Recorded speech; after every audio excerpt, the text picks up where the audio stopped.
وضعیت یک موفرفری وقتی که صبح موهاشو باز میکنه.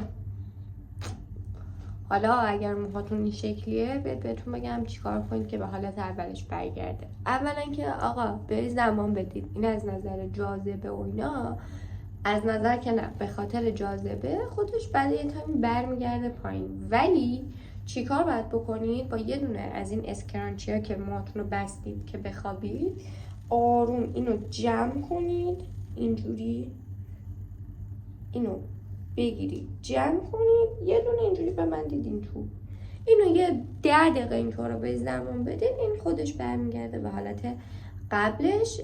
و اتفاقا من روزایی که موهامو استایل میکنم فرداشو بیشتر دوست دارم، بخاطر اینکه وقتی که میخوابم و این یه تایم زیادی اینجا موهام پف میکنه و اون پف خیلی خوشگله به نظر من.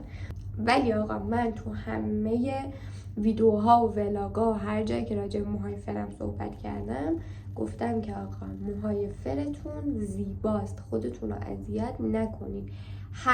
مدل موی هر کسی مثل اون یکی نیست، همونطوری که چهره هیچ کس شبیه اون یکی نیست، مدل موی هیچ آدمی هم شبیه مدل موی یکی دیگه نیست. یعنی نوع فرش، مقدار وز بودنش، مقدار نمیدونم مخوره داشتنش، مقدار لوله‌ای بودن اون فر، ریز بودنش، درشت بودنش، هیچ کدوم اینا شبیه یک موی دیگه ای نیست. بنابراین همون جوری که هست موهای فرتون رو باید بپذیرید. آقا قبلش مثلا یادم رفت سلام علیک کنم. سلام، حالتون چطوره؟ الان ساعت 5:30 صبح و من صبح شنبه است و من دارم آماده میشم که برم مدرسه. بعد این ولاگم یک ولاگ تیکه‌ایه. یعنی چی؟ یعنی من از قبل عید، یعنی ویدئویی که رفتم ناخونامو درست کردم و اینا رو یه سریاشو گرفتم، مثلا شاید در حد 10 دقیقه اینطورا باشه. 2-3 تا آیتم این شکلی داریم که از روزهای مختلف من ولاگ گرفتم. برای همین میخوام اون ولاگایم که گرفتم بذارم اول این ولاگم. بذارم اول این ولاگم که یه ولاگ حالا تا هر کجا که دلم میخواد بتونم ادامه بدم دیگه، تا هر کجایی که احساس کنم بسته، ممکنه هفتگی بشه، ممکنه روزانه بشه، خلاصه که اینطوری. بنابراین الان برید اون ویدیو رو ببینید، دوباره برگردید همینجا. میبینمتون یه 10 دقیقه دیگه فکر کنم. میخوام 3 تا از اینا بگیرم برای دیوار خونه، خیلی خوشگلن. این شد یه دونه دیگهش ماما. یه دونه اینو برداشتم، یه دونه اینه که جا کلیدیه. اینا میخوام کنار هم دیگه بزنم. بعد کدوم دیگه؟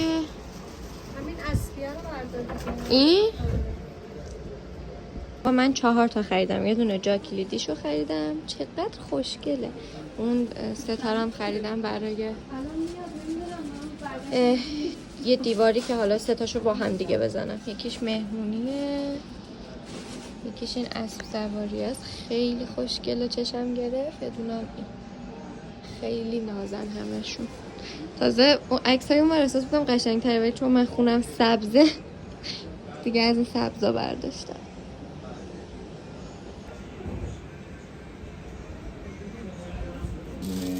یه ایرادی که قابیش داره، اون قیمتش 2 تومن بوده، ما گذاشتیم 2 تومن. من اینجا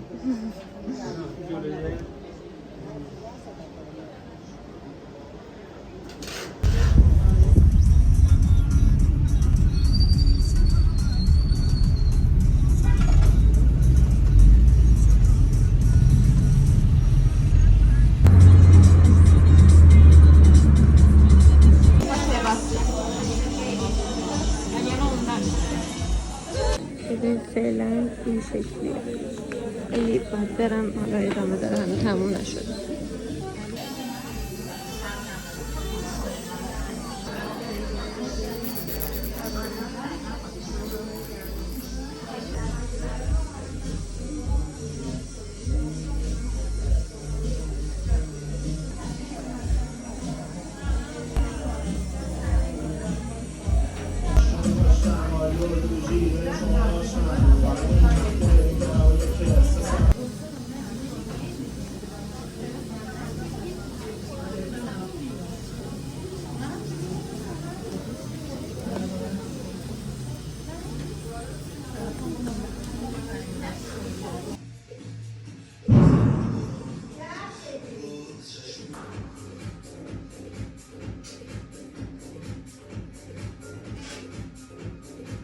برسیم به بخش خوشگل و جذاب فرش. ما اون فرش رو انداختیم، این یکی رو مامان ننداخت که من آنباکسش رو بگیرم.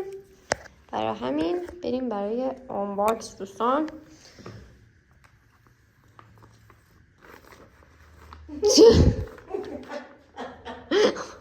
آنباکس ناموفق بود بچه ها، برگردید. قطع کن مشتبه. بیا ازم بگیر.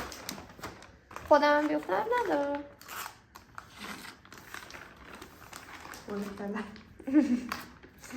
بچه ها لطفا به گل کلم هم من تو رو نگرفتم توجه نکنیم. یعنی مامانم 3 تا تیکه لباس پوشیده، هر کدومش یه رنگ.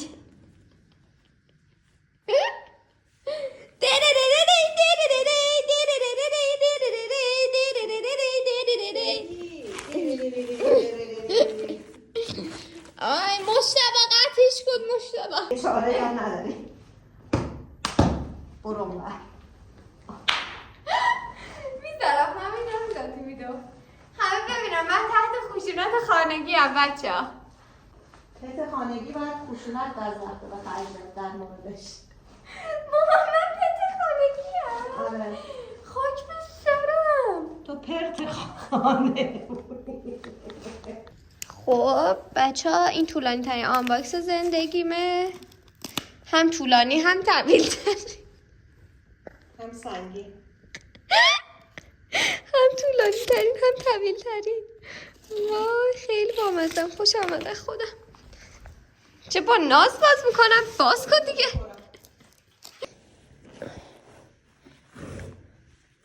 چه چسبیده.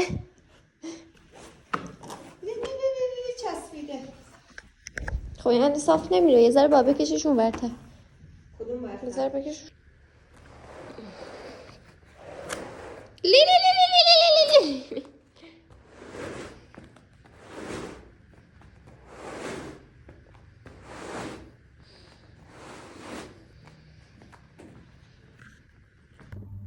سلام دوباره. خود وازلین محصول مناسبی برای لب نیست، اما این بالم لبه، برند وازلینه. خیلی بالم لب خوبیه، خیلی بالم لب خوبیه. یعنی انقدر نرم میکنه، ترک‌ها رو از بین میبره، قشنگ انگار میره آب میبره زیر لبتون. این چی میگم؟ بریم آشپزخونه. من وقتی که قهوه میخورم یادم میره این بسکت رو در بیارم بشورم، بعد این قهوه میمونه اینجا. به هر حال شما باید با واقعیت های زندگی روبرو بشید. نمیتونم مثل خانمای ناناس باشم وقتی که این کار همیشه میکنم، چون یادم میره. باید اینجا بسکت تو خالی کن بچسبونم.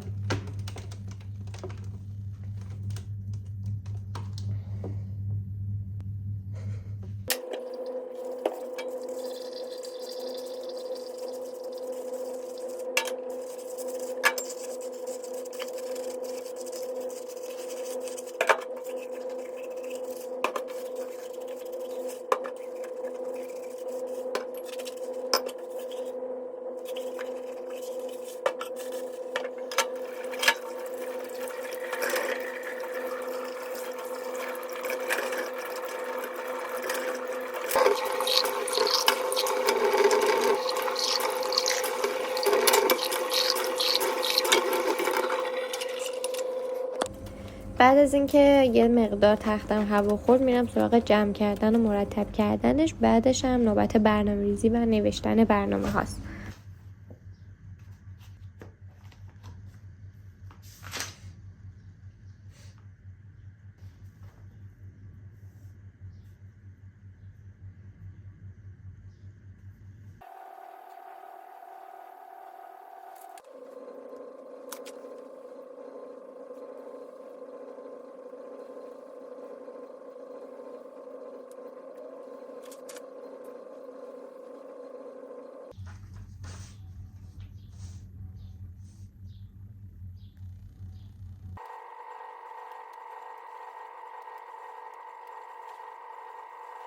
آیا بدون قهوه میشه مدرسه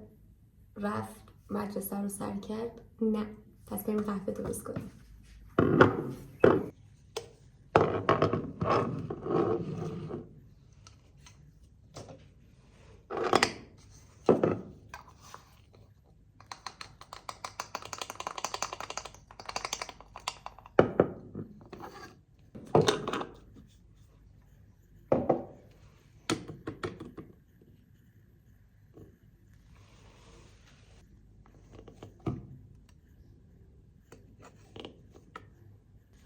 این قهوهش فول کافئینه، برای همین من خیلی سیر و پر نمیریزم ازش. یه مقدار از اون چیزی که باید کمتر میریزم، چون میترسم چیز شم، حالا بچه تپش قلب بگیرم. یه چیزی که قبلا داشتم این بود که قبلا خیلی تپش قلب میگرفتم با قهوه خوردم، ولی الان خدا رو شکر خیلی خوب شده.